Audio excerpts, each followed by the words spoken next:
तो दोस्तों आपको पता होगा कि इस चैनल पे काफ़ी वक्त से काफ़ी वीडियो नहीं मतलब कोई भी वीडियो नहीं आ रही है, काफ़ी तो नहीं। तो एक्चुअली मैं थोड़ा सा वेकेशन मूड में था तो मैं इस चैनल को मेंटेन नहीं कर पा रहा था।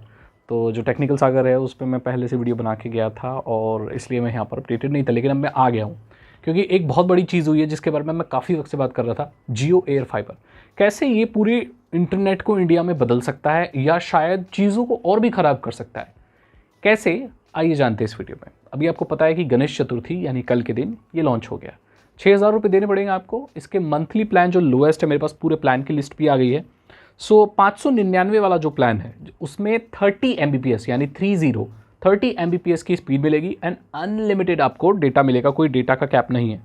इसमें आपको 550 डिजिटल चैनल मिलेंगे, जो टीवी चैनल्स है ना उनका डिजिटल वर्जन भी है, न्यूज़ वालों का कई, या जो नॉर्मल एंटरटेनमेंट के चैनल है उनका एज इट इज़ वर्जन जो भी है। तो 550 चैनल, 14 ऐप्स इसमें मिलेंगी OTT की।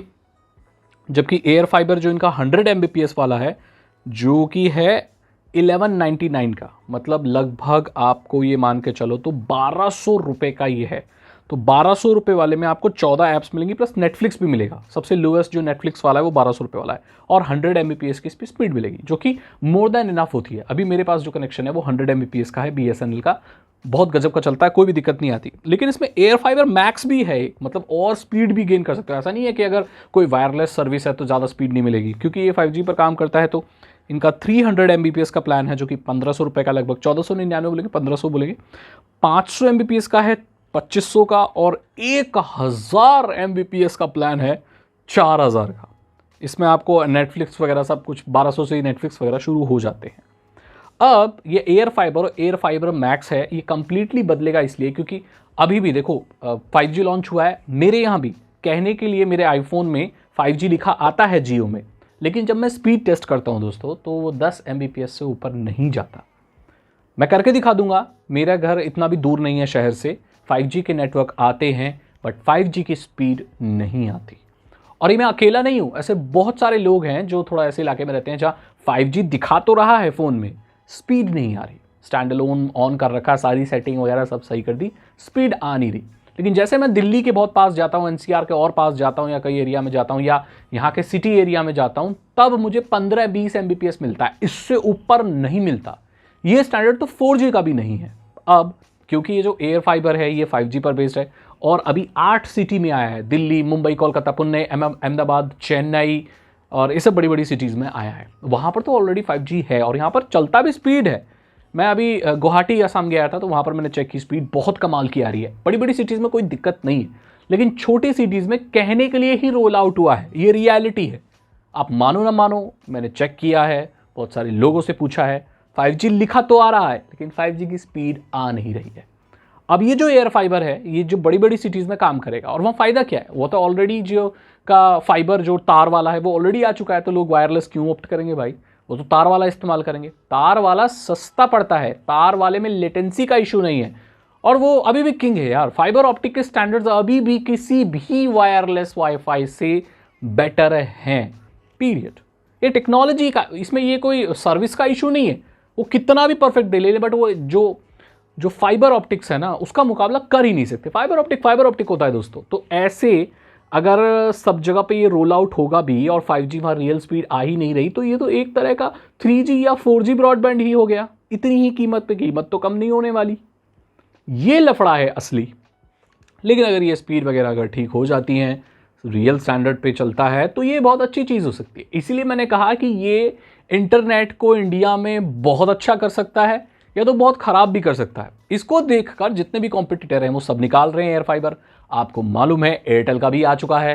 वोडाफोन आइडिया का तो हम काउंट ही नहीं करेंगे क्योंकि उसका तो 5G भी शायद नहीं आया, वो बेचारे डूब गए कहाँ पता नहीं।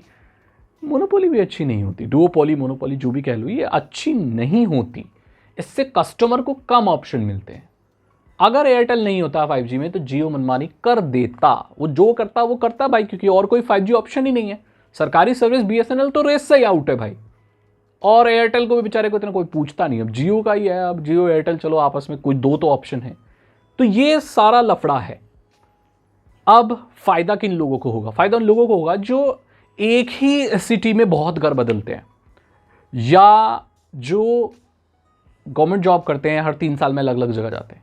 तो वो क्या करेंगे, अपना कनेक्शन कटवाने का वो कुछ वो नहीं है भाई, एप्लीकेशन दो, BSNL दो। मेरे साथ बड़ी प्रॉब्लम आई थी, मैं गवर्नमेंट क्वार्टर्स में रहता था, मेरे पापा सर्विस करते थे, तो वहाँ पर क्या है कि हमें ट्रांसफ़र होता था, तो हर 3 साल में ब्रॉडबैंड कटवाओ, फिर दूसरी जगह जाके लगवाओ, वो लगवाने आते थे, वो बहुत पंगा रहता था। अभी क्या है, आपका इतना बड़ा डिवाइस है, आप उसे रिचार्ज करवाते हो और उठा के कहीं और इंडिया में रख दो, 5G जहाँ पर है वो चलेगा। ये बहुत अच्छी बात है। सुनने में ये भी आ रहा है कि 1,000 रुपये एक्स्ट्रा देने पड़ेंगे, कोई आउटडोर यूनिट लगती है।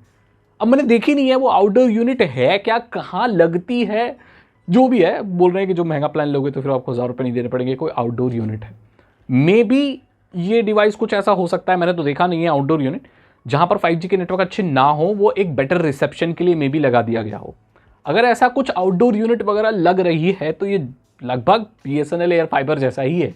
BSNL का जो एयर फाइबर है वो भी ऐसी छतरी से चलता है। एक छतरी मेरे छत के ऊपर भी लग रही है, जो कि टावर से कांटेक्ट करती है और मतलब कनेक्ट करती है, और 5-6 किलोमीटर दूर भी अगर है BSNL का तो आप आराम से ब्रॉडबैंड का फ़ायदा उठा सकते हैं। मैं तो यही कहूँगा कि अगर आप ब्रॉडबैंड यूज़ करना चाहते हो, BSNL आपके पास है, अगर फाइबर ऑप्टिक आया हुआ है तो BSNL बहुत अच्छी सर्विस है। आज भी 1100 रुपये में आपको मिलता है 100 Mbps, हालांकि यहाँ भी लगभग उतने में मिलता है और बहुत ही स्टेबल चलता है, बहुत बढ़िया चलता है। अब तो उन्होंने प्राइवेट वेंडर्स वगैरह को दे दी है अपने रिपेयर वगैरह की जो जिम्मेदारी है, तो अब टाइम से कर देते हैं, कोई दिक्कत नहीं आती। लेकिन फिर भी जियो इस्तेमाल करना चाहते हैं तो आप कर सकते हैं। ये मेरी राय थी जियो के बारे में, कहने के लिए है। आपके यहाँ पर क्या 5G आ गया है? आप क्या बड़ी सिटी में रहते हैं, छोटी सिटी में रहते हैं, मुझे बताइए।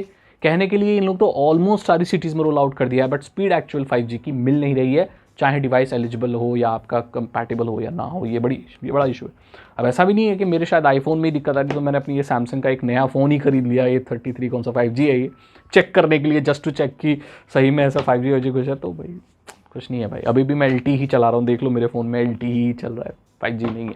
क्योंकि 5G फ़ोन है, 5G सिम, सब कुछ 5G का प्लान वगैरह सब कुछ है, बट स्टिल नहीं चल रहा है, तो ये इशू हो सकता है। ये मेरी राय है। अगर आपको ये वीडियो अच्छी लगी तो उसे लाइक करें, अपने दोस्तों के साथ शेयर करें। साइबर सिक्योरिटी और इथिकल हैकिंग में इंटरेस्ट है तो डिस्क्रिप्शन चेक करें, 299 रुपीज़ के 3 इथिकल हैकिंग कोर्सेज हैं, आसान भाषा में आपको इथिकल हैकिंग सिखा देंगे। मैं मिलता हूँ आपसे अगली वीडियो में। Thank you so much and good bye. और ये वीडियो मैं फ़ोन से शूट कर रहा हूँ, सॉरी कैमरा वगैरह भी थोड़ा सेट नहीं किया है मैंने।